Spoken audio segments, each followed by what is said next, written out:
السلام علیکم ورحمۃ اللہ وبرکاتہ۔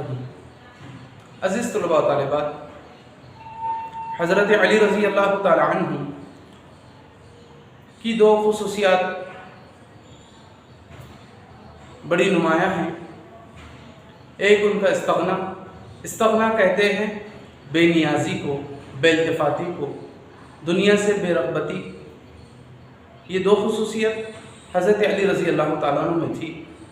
حضرت علی رضی اللہ تعالیٰ عنہ کے پاس ایک مرتبہ فالودہ لایا گیا تو اس کو کھانے سے انکار کر دیا اور کہنے لگے کہ یہ فالودہ، اس کی خوشبو بہت عمدہ ہے اور یہ بہت لذیذ ہے اور اس کا رنگ حسین ہے، لیکن پھر بھی میں اس کو نہیں کھانا چاہتا۔ کیوں نہیں کھانا چاہتے تھے؟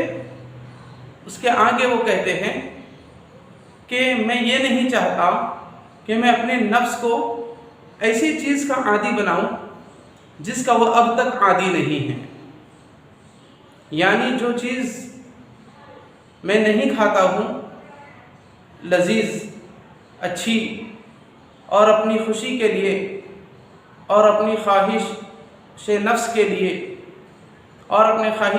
کے لیے وہ چیز میں کھا کر اپنے نفس کو اس کا عادی بنانا نہیں چاہتا۔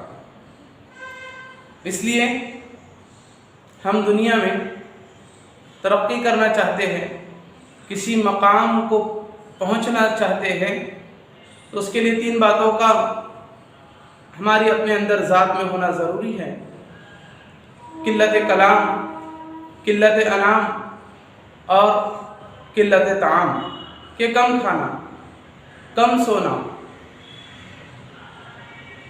اور کم بات کرنا۔ ہم بات ضرورت کے مطابق کریں، کھانا ضرورت کے مطابق کھائیں اور بات بھی ضرورت کے مطابق کریں۔ یہ حضرت علی رضی اللہ عنہ کی صفت تھی کہ اپنے نفس کو کسی چیز کا عادی بنانا نہیں چاہتے تھے۔ ایک مرتبہ جا رہے تھے تو چادر جسم پہ ڈلی ہوئی ہے اور ایک معمولی کپڑے سے تہبند کو باندھا ہوا ہے اور ڈھیلا ڈھالا سیدھا سادہ لباس ہے، تو کہنے لگے میں نے یہ لباس اس لیے اختیار کیا ہے کہ یہ نمائش سے بہت دور ہے اور نماز میں بہت آرام دہ ہے۔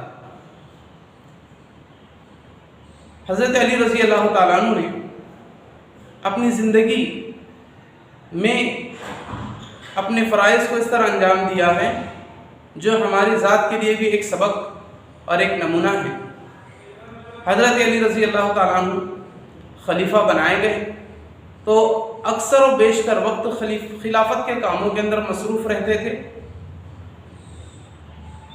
نماز میں لوگوں کی امامت کرتے، لوگوں کو دین سکھاتے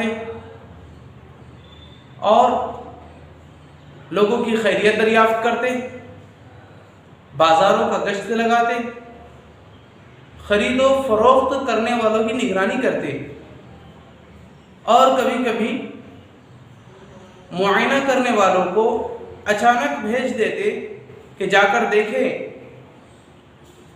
کہ عمال کا سلوک عوام کے ساتھ کیسا ہے۔ بیت المال آتا، وہ تمام کا تمام بیت المال لوگوں میں تقسیم کر دیتے اور تقسیم کرنے کے بعد 2 رکعت ادا کرتے کہ اللہ تعالیٰ شکر ہے کہ میرے پاس یہ مال نہیں رہا اور یہ سب حقداروں تک جن کا حق تھا ان تک پہنچ گیا۔ کپڑے پھٹ جاتے تو خود سیتے، جوتی پھٹ جاتی تو خود اس کی مرمت کر لیتے۔